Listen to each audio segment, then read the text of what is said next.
what's the main race you see in horror movies? I'll wait. Do you see my people in horror movies? Do you see black people in horror movies? No, because we believe in equal rights, equal fights. We believe in hands are made for everybody.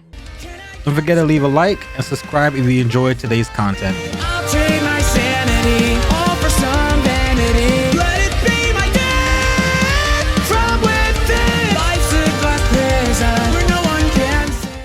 What's up, guys? It is finally October. It is time to go elbow deep, shoulder deep, knee deep, waist deep, belly deep into spooky stuff. Let it be with horror reacts, let it be with horror games, let it be with anything that's creepy. I have ideas for an Amazon video already.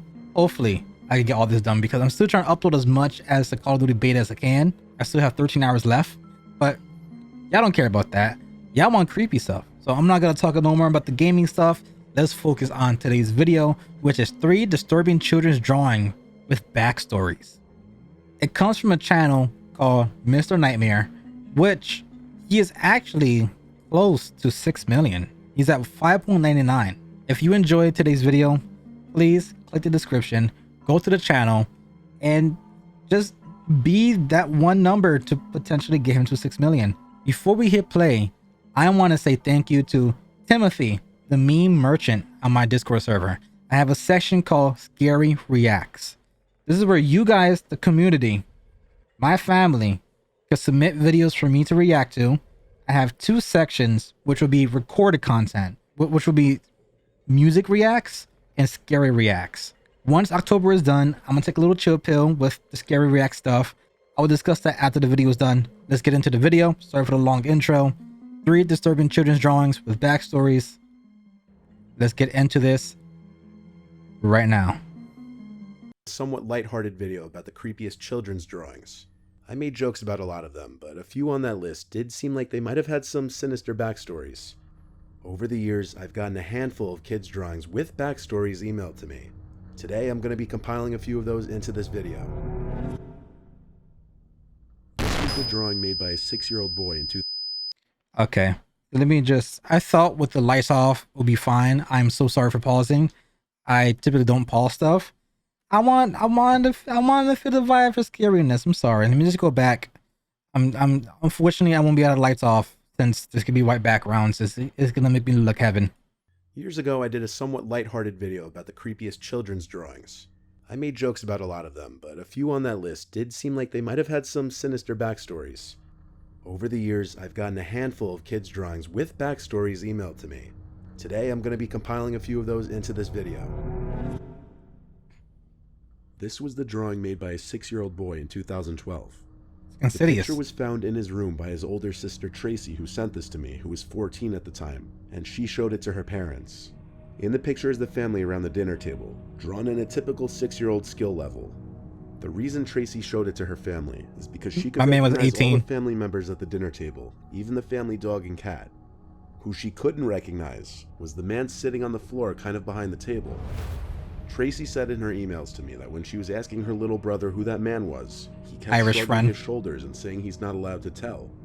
The man was drawn to be dressed in all black and has reddish brown curly hair, as you can see. Ronald McDonald. Because of her little brother's refusal to explain who that 5th person in the picture was, she showed it to her parents, explaining that he likely had an imaginary friend or was pretending to be seeing ghosts.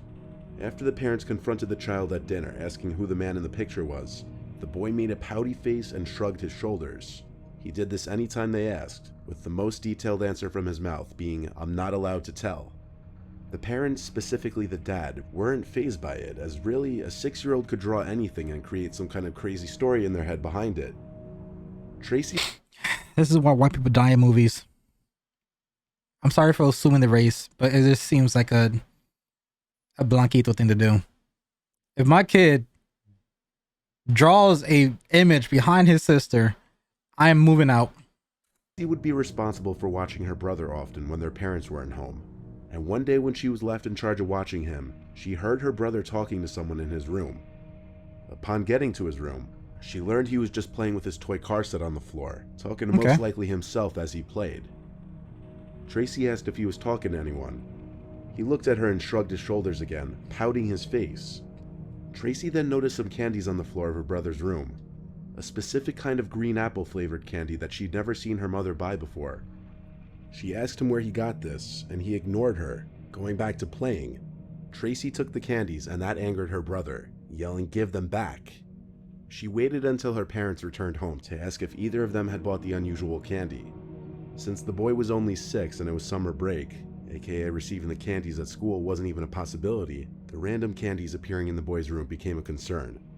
Even as the boy was scolded and pressed by his parents as to where he got the candies from, he still just made his pouty, angry face and ignored them. The boy was grounded by his father until he would answer the question, so he wasn't allowed to leave his room. The family checked the closets in his room, under the bed, even the closets outside of the room. The idea that someone was inside of the house was out the window. On that same night that he was grounded, Tracy sat close to her bedroom door instead of on her bed, so that she would easily hear if and when her brother in the next room would start talking. And sure enough, when he did, which to note was way past her brother's bedtime, she jumped up and ran to his room, opened the door, and saw her little 6-year-old brother standing at his open window talking to a man who looked as though he were about to climb into the room. Tracy screamed for her mom and dad, causing the man at the window to flee, and her brother began to cry. Once Tracy told her parents that a man was talking to her brother through his window, the police were called. The boy still refused to talk at first, but with the police there, he eventually said that his friend told him not to tell anyone about him, or that he couldn't come and play anymore. When asked his friend's name and age, he said he didn't know. When asked what the two of them would do, the boy said he would come with snacks and candies for him and just play with toys. When asked how they met, he said they met in front of the house one day when the man stopped on his bike and gave him some candy. After offering to come back with more candies and snacks, Tracy's brother told him which bedroom window was his, and that's when this started. Submitted to me all the way back in 2015. This was sent by a mother of 2 children, a 6-year-old boy and an 8-year-old girl. Almost every night between the hours of 12 and 5 a.m., the boy would come to the parents' bedroom crying that he's scared because someone or something was in his room at the edge of his bed. The boy would claim that every night the person or thing would come out from his closet and move to the same spot at the foot of his bed and just stand there not moving. The first few times the parents would check the boy's bedroom just to make him feel better. The closet door would always be opened. When questioned why the closet door was always open when it was supposed to be shut, he would claim that it was because he was telling the truth about the thing in his closet. Okay. Every time the parents would show their son that the closet was empty, he would go back to sleep. Their 8-year-old daughter never had any similar issues to this. Okay. For a few nights, the parents would let him start sleeping in their room on the floor with a blanket. Eventually, though, after this had been going on for too long, the parents decided to humor him one more time and asked him to draw what the thing at the foot of his bed looked like. His drawing sent chills down his parents' spines. In the drawing was some grudge-like figure that seems like it would be enough to give a grown man nightmares, let alone a 6-year-old boy. Oof, I got chills. There also appears to be something at the window, and when questioned about this, the boy said that he sees it at the window sometimes too when it's not at the foot of his bed. The parents' solution to this was moving their son's bed to the spare bedroom across the hall that didn't have any big closets. The mom who submitted this couldn't help but get a little creeped out herself at the drawing, and every time he would come crying to their room in the middle of the night. No, I'm sorry. Burn the house. This third and last one is a little different. Oh, that's so fucking scary. I'm shivering. There's 3 different pages of it. This was found by the new babysitter of an 11-year-old boy named Rocco in Ottawa, Canada. The babysitter, who I'll refer to as Alyssa, was needed while the parents of Rocco were away for a week. Okay. According to Alyssa, Rocco was very quiet and kept to himself most of the time. He would stay in... I guess you could say Rocco's living a modern life.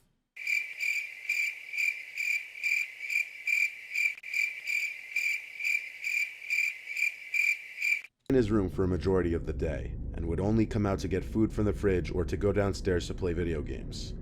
Alyssa tried to befriend the child the first day, but eventually gave up after realizing Rocco either didn't like her or was just a very unfriendly, creepy kid in general. Alyssa would spend the majority of her shifts doing schoolwork and watching movies. She knew Rocco had an obsession with guns because of the amount of toy guns he had. They would lay across the house in varying rooms, ranging from Nerf guns to airsoft guns to varying types of toy guns. Alyssa had never been in Rocco's room yet though, but one night when Alyssa was having trouble sleeping, she heard Rocco sneak into her designated bedroom and was just standing by the doorway. She sat up in her bed and asked Rocco if something wrong. Then she just closed the door quickly and she heard him running back to his room. The next day, Alyssa went into Rocco's room for the first time. Rocco wasn't in there and the light was off. This meant he was in the basement playing video games, as those were the only 2 rooms he'd ever be in according to Alyssa. Okay. He didn't even seem to seek hanging out with friends. Sprawled out on Rocco's floor were a bunch of papers. The first piece of paper that caught her attention was this drawing of a handgun. It wasn't anything really alarming. It just further demonstrated his fixation on guns. Alyssa dug through the papers though, and found 4 pieces of paper stapled together with 3 different staples. They formed what could best be described as a little storybook. The first page looked to be the cover page, titled The Babysitter. Immediately, Alyssa assumed this little book was about her. But not wanting to get caught reading it, she took pictures of each page of the little booklet, as well as a picture of the handgun drawing, and left the room to go read it on her phone elsewhere. That's fucking smart. She had taken. This was the second page. Rocco wrote on it. Wait, is he to read it? It was a regular day in the house. Okay. When Mom and Dad brought over the babysitter for the first time. There's something about her that I hate. I think it's how ugly she is. She's a huge nerd. I don't want her in the house. Not sure why my mom and dad hired her. I think I'm gonna have to kill her. Hey, yo. The drawing on the page was what's supposed to be Alyssa sitting on the couch on her phone. And Rocco Oh, you drew the little apple symbol. This was the next page. It's day 3 and she's still here. Parents think I'm a baby or something that needs an annoying, ugly babysitter that eats all our food and drinks. Bro, fight the kid. In this drawing, Rocco appears to be grabbing a kitchen knife while Alyssa's in the fridge.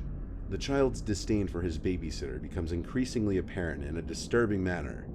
But the next and last page is by far the worst. It says, "She caught me sneaking into her room. I have to be quieter next time." The picture is quite obviously Rocco holding a knife behind his back while Alyssa lay asleep in her bed. The implications of this picture are beyond transparent. Alyssa returned to Rocco's room while he was still in the basement, and lo and behold found a small kitchen knife on his bedside nightstand. Alyssa sent the pictures of the drawings and knife to Rocco's parents and then called them. At first the parents tried to convince her he must be joking around, but they were apparently easily convinced that Rocco could have monstrous intentions. They had Rocco's grandmother take over that same day. Alyssa left the house never informing the police or any other authorities. She accepted her payment for the 2 weeks that night, and she accepted the parents' apologies, but not without recommending that they take their son to get some serious help. I agree. My man had an obsession with guns and wanting to kill the babysitter. That man needs Allah, Jesus, Buddha, Mother Mary, Sister Mary, Zeus, Poseidon, Prometheus, Isis. That kid needs Thor, Loki, Odin, Kratos, and any god you can think of. This kid needs it. That's listen. I'm not saying you should. I'm not saying you should do any physical interactions with anybody of not age in a bracket of legal terminology. Trying to word this properly so YouTube won't know. Obviously, put a on this video. But if a kid draws something like that, I'm babysitting. I'm sorry, but my hands was ready E for everybody. I don't care. Hands are ready E. Everybody, even if this is a female. Listen, equal rights, equal fights. That's how I see it. I stick to my words. Stuff like that with kids, spirits, or even monstrous attentions like that. Nope. You don't. Nope. Guys, I'm sorry. Listen. This is why black people don't have any horror movies. Well, now we're getting more of them because obviously equality and makes it look good for picture. But in reality, ain't no black people gonna be sticking around and stuff like that. Ain't no Hispanics gonna be sticking around for stuff like that. What's the main race you see in horror movies? I'll wait. Do you see my people in horror movies? Do you see black people in horror movies? No. because we believe in equal rights, equal fights. We believe in hands are made for everybody. That's just reality in itself. That's how I live by. That is what I do. That's the motto of my life. That's how I live by. I enjoy this. I'm going to subscribe. I want you guys to do exactly what I'm doing. If you look at my screen right now, you're gonna see it right in this. You're gonna see it right below right where my finger's at. You see my finger? You see the little screen right? See this little screen right here? I don't know. This is weird mechanics. You see this little screen right here? Where my pinky's at? All right. You see this right here? The screen? You see all this right here? Follow my mouse. You see this mouse right here? Right here in the middle? You're gonna go right here. There's a button called subscribe. There's gonna be a little bell that pops up the moment you hit subscribe. You click that button, you hit all. Once you do that, there's a little button right here that says like or like this. Or if you hit on like, it's gonna say I like this. You're gonna hit that. That is how you support Mr. Nightmare.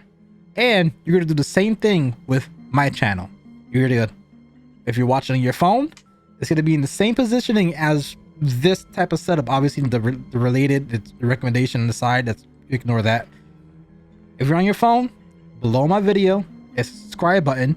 You hit that button, hit the bell, hit it to all, then you're gonna hit the like button and you show support to me.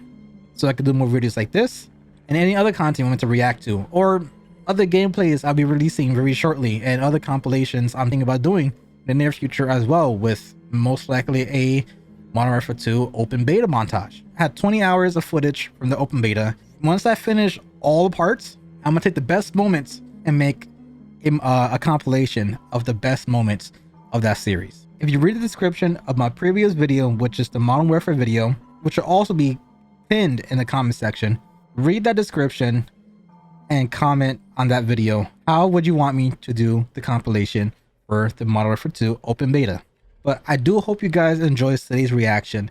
I do have a few horror stories of my own personal experiences that I could talk about. So if you guys want me to talk about my personal horror stories, such as me hearing the spirit at 3 o'clock in the morning, me discovering a secret room in my mom's apartment, me also experiencing my baby brother talking to spirits at my dad's house, which he lives next to a cemetery.